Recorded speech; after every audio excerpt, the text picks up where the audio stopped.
Assalamualaikum warahmatullahi wabarakatuh. Perkenalkan, nama saya Metata Aisyah dari kelas 11 IPS 2 nomor 60. Di sini saya akan menyampaikan rencana usaha saya tentang wajib ketik. Latar belakang saya untuk usaha wajib ketik.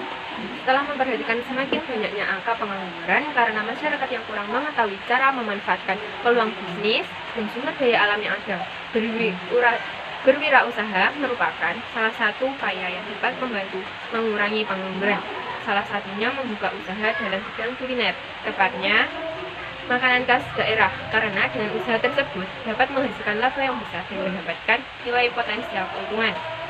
Oleh karena itu, saya menciptakan produk makanan khas daerah yang memiliki nilai potensial, yaitu makanan khas daerah dari Blitar, wajik ketik, yang berbahan dasar dari ketan. Bahan lainnya untuk membuat wajik ketik antara lain gula jawa atau aren, santan kelapa, pandan, atau jahe sebagai perasa. Tujuan dari perencanaan usaha ini, yang pertama menciptakan lapangan pekerjaan, yang kedua memiliki penghasilan sendiri, yang ketiga agar makanan wajik ketik banyak diminati oleh masyarakat. Manfaatnya, yang pertama belajar berwirausaha sejak dini, yang kedua menambah penghasilan, ketiga melestarikan makanan khas daerah.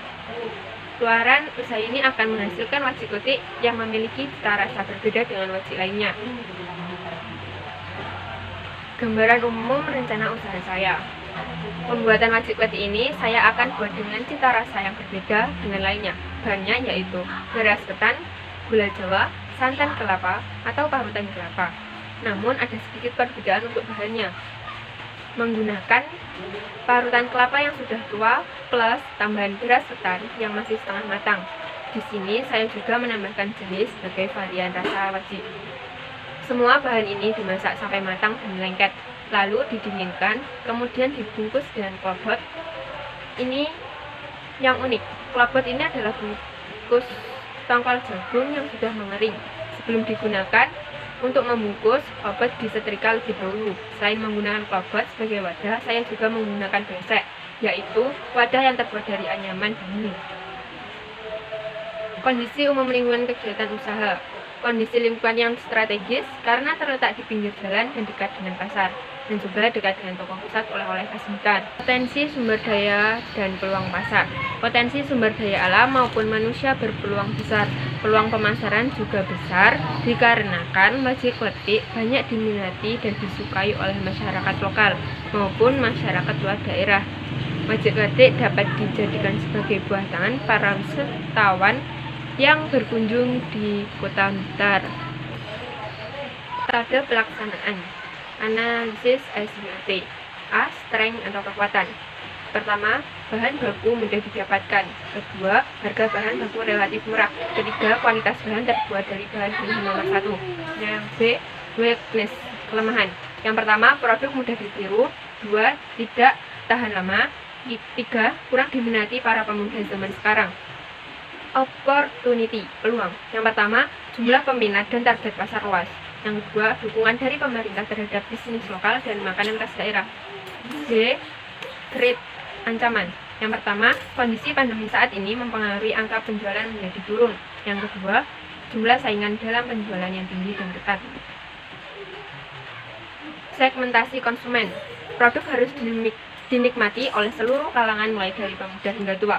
Khususnya para pemuda harus mencicipi makanan khas ini karena untuk melestarikan wajik ketik. Sasaran penjualan yaitu orang yang melakukan perjalanan ke pasar atau perjalanan pulang sehabis liburan ke wisata yang ada di Blitar, dan makanan olahan. Strategi penjualan dan pemasaran. Yang pertama, cetakan melewati brosur, pamflet, poster, mading. Yang kedua, melalui online dengan website, sosial media. Yang D, event melalui pameran, bazar, pekan raya atau expo. Sumber daya penting, tempat usaha online, WhatsApp atau Instagram, dan offline, kelurahan baru, tepatnya di depan Taman Mini. Yang B, tempat produksi, rumah. C, spesifikasi kebutuhan SDM, pegawai, modal, alat, dan bahan. Kegiatan utama, persiapan alat dan bahan seperti merendam beras ketan selama semalam sebelum diolah, parut kelapa dan beras sebagai santan. Biaya dalam produksi, anggaran biaya untuk ringkasan bahan pokok sejumlah Rp415.000. Yang kedua, kemasan dan tenaga kerja sejumlah Rp215.000. Analisis BEP, total biaya Rp630.000. BEP produksi 31,5 dibulatkan menjadi 32. BEP harga 25.200. Jadi saya akan mengalami keuntungan jika saya menghasilkan lebih dari 32 produk dengan harga jual Rp25.200. Kesimpulan, menurut saya hasil ini dapat berkembang dan akan mencapai keberhasilan. Saya sadar usaha ini tidak dapat langsung berkembang pesat karena banyak pesaing yang lebih berkompeten. Tetapi dengan itu saya tidak akan putus asa untuk berusaha menjalankan dan mengembangkan usaha ini. Usaha olahan beras ketan ini salah satu peluang usaha, apalagi saat ini sulit untuk mendapatkan peluang usaha, sehingga peluang usaha ini sangat baik jika kita tekuni dan dikembangkan sesuai modal yang kita miliki. Olahan ini sangat digemari karena adanya varian rasa jahit, jadi dapat menguntungkan.